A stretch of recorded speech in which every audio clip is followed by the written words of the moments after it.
Competitive Pokemon is often criticized for going against the premise of the series to win with your favorites. Strong Pokemon, weak Pokemon, all that jazz that Karen said. However, many people have already disproven this on multiple occasions, and while these are great achievements, what usually happens is that they choose one Pokemon that they really like, build a strategy around it, and then surround it with other Pokemon that are considered generally good. And while that does have its own set of challenges, I wondered, was it possible to win using only your favorites? Alright, let's set some ground rules first. The team I will be using will be built for play in Regulation Age of Scarlet Violet VGC. I'll be using this website to find my top 100 favorite Pokemon, and then from those 100, I'll choose 6 to make the team.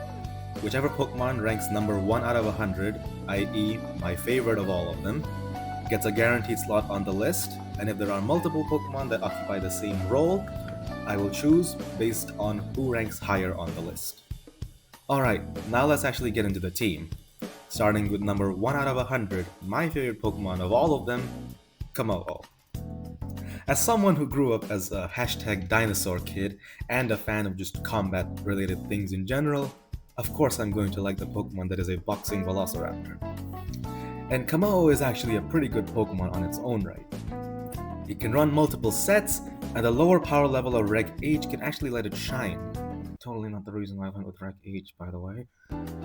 Now I wanted Kommo-o to be the centerpiece of my team, not only because it just felt fitting, but also because I knew he could do it. So, for this team, I'm running a Throat Spray Clanger Soul set. This set allows Kommo-o to get a +1 boost to all its stats and a +2 boost to its special attack.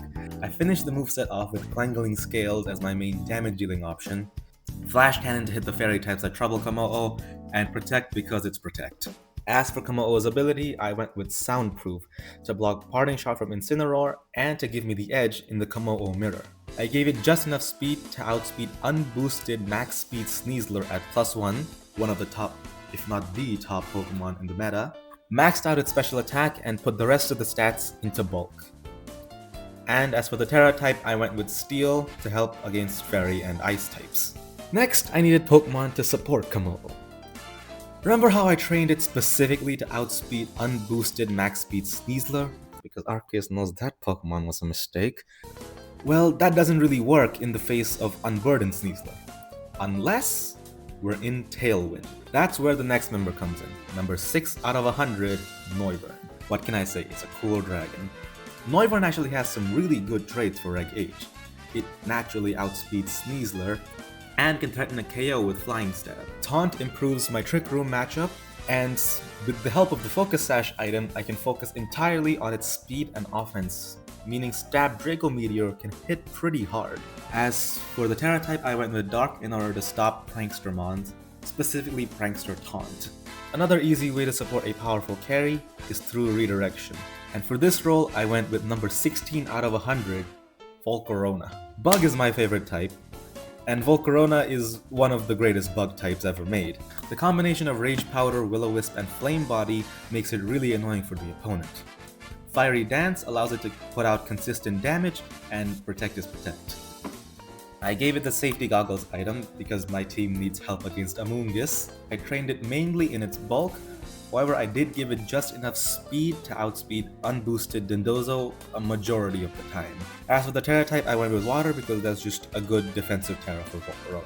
Now I wanted to slow down my opponent's offense in case things started getting out of hand. And the most classic way to do this is by using the ability Intimidate. So for the next member, I went with number 15 out of 100, Crocodile. Alligators and crocodiles are my favorite animal, and while Feraligatr couldn't make it onto the team, Crocodile could. Intimidate and Snarl allow me to weaken opponents on both sides of the spectrum. Knockoff and High Horsepower are just strong stab moves, and Rock Slide is a generally good move as long as it connects. I gave it the Assault Vest item to improve its bulk, and a Terra type of Ghost to do my best Incineroar impression. Now, my personal approach to team building in VGC is to have 4 core Pokemon that you can bring to most matches and dedicate your last 2 slots to Pokemon that can help you against problem matchups. So that's what these last two mons are dedicated to. Starting with number 9 out of 100, Tinkaton. Tinkaton is one of those Pokemon that you just don't know why you like, you just do. Okay? I don't know if it's the giant hammer, I don't know if it's the demon personality, I don't know what I like about it, I just do. Tinkaton's main role is to deal with the fairy, ice, and dragon types that Kamao may have trouble with. Life Orb Gigaton Hammer takes care of most of the aforementioned threats. Play Rough is another strong stab move. Fake Out is great for buying Kamao that all-important setup turn, and Protect is Protect. I train it with max attack, high speed, and a little bulk, with a Terra type of grass in order to help with Garchomp and Amoonguss. Now, for the final mon on my team, I wanted something that could handle the top meta threats, namely Rain, Sand, Trick Room, Dondozo Tatsugiri, things like that. However, I only have one slot left. Is there a Pokemon that can fit onto this team that can help me deal with all those problem matchups? Seems unlikely, right? Well, there actually is, kind of. Ladies and gentlemen, allow me to introduce you to the Pokemon that I am the most proud of on this team. Number 97 out of 100, Torkoal. I like turtles. Torkoal has the ability Drought, which allows it to be a real pain in the ass for those weather team, and its naturally low speed combined with sun-boosted Eruption makes it really threatening inside of Trick Room. Torkoal also gets access to the move Clear Smog, which can completely ruin Tatsugiri Dondozo if I can buy it a free turn, which I have a few ways of doing. I ran Citrus Berry to increase its longevity, and Terra Fire as an offensive Terra type. And while it is by no means a foolproof counter, it's still good enough for this team. Now that I had decided on the team, it was time to take it out for a test run. Game 1 is against a Dondozo and Tatsugiri player. I lead with Volcarona and Kamao as my opponent leads with Whimsicott and Lucario. Kamao is immediately under threat from Whimsicott, so I switch into Torkoal while launching a Fiery Dance into the Whimsicott, hoping to bring it down to its Focus Sash. Torkoal switches in for basically free against Lucario's Ice Punch as Whimsicott goes down to a Fiery Dance. And now we've set up Volcarona in the sun at the cost of getting taunted. The board is now Dondozo and Lucario on their side against Torkoal and Volcarona on mine. And I make a read. I think Lucario is going to switch this turn as it's under threat of getting KO'd by both my fire types. So I launch a Clear Smog into the Dondozo, predicting Tatsugiri to switch in. And just to be safe, I Fiery Dance the Lucario slot so that in case I get my read wrong, I still grab a KO this turn.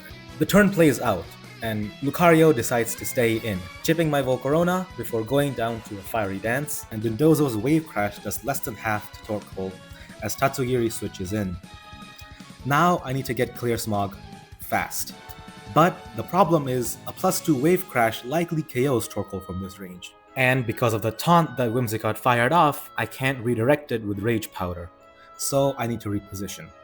I protect Torkoal and switch Volcarona, bringing in Noivern for basically free. A couple of turns later, after setting up a taunt and a Will-O-Wisp on the Dondozo, I've successfully positioned myself where a Rage Powder plus Clear Smog play is unavoidable.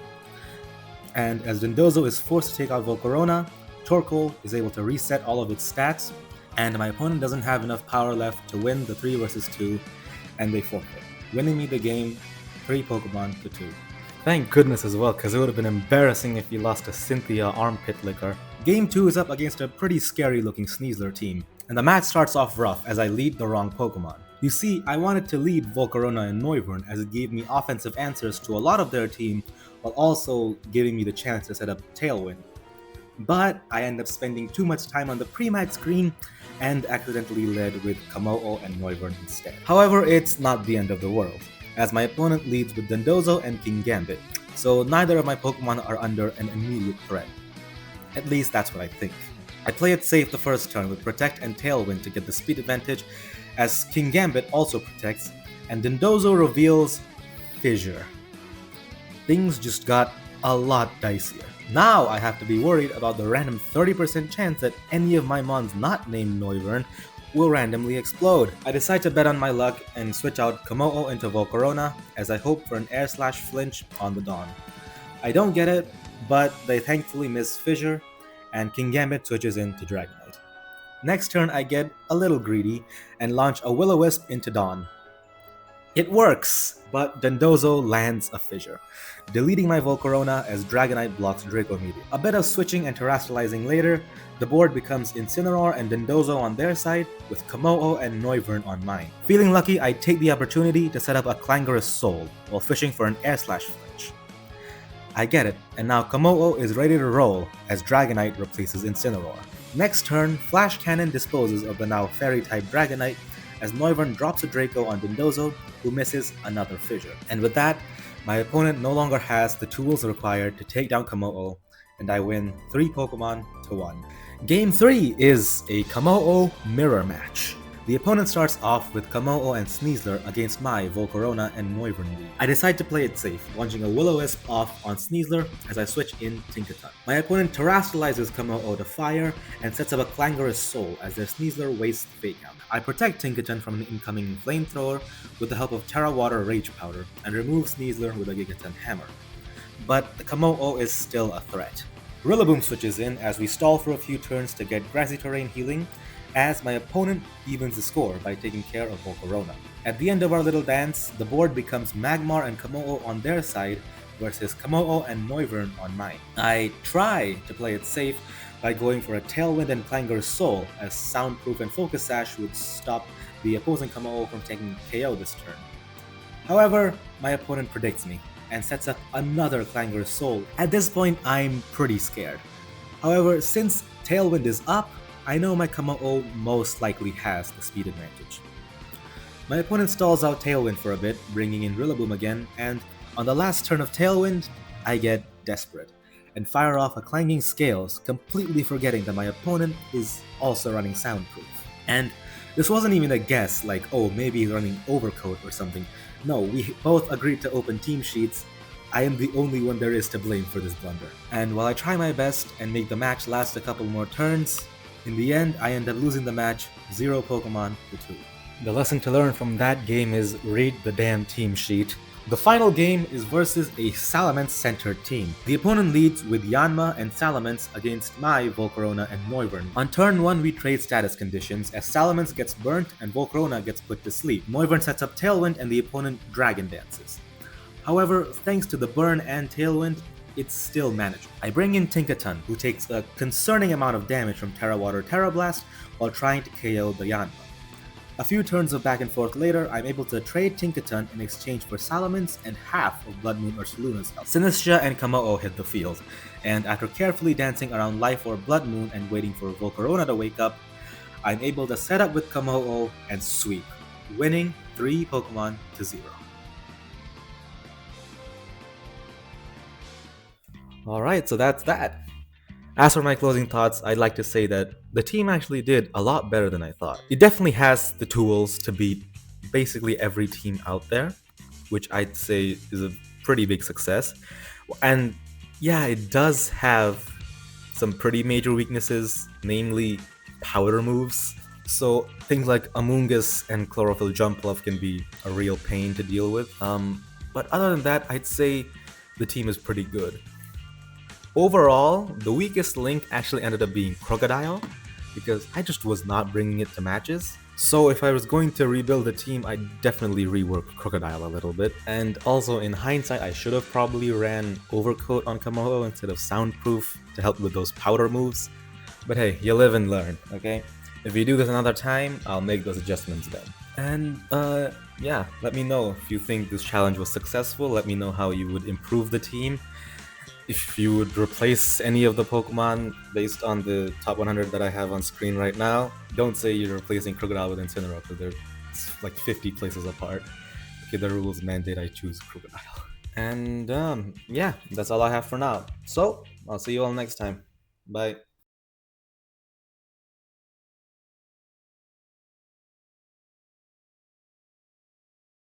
Hi, I'm doing an outro bit because I feel like it.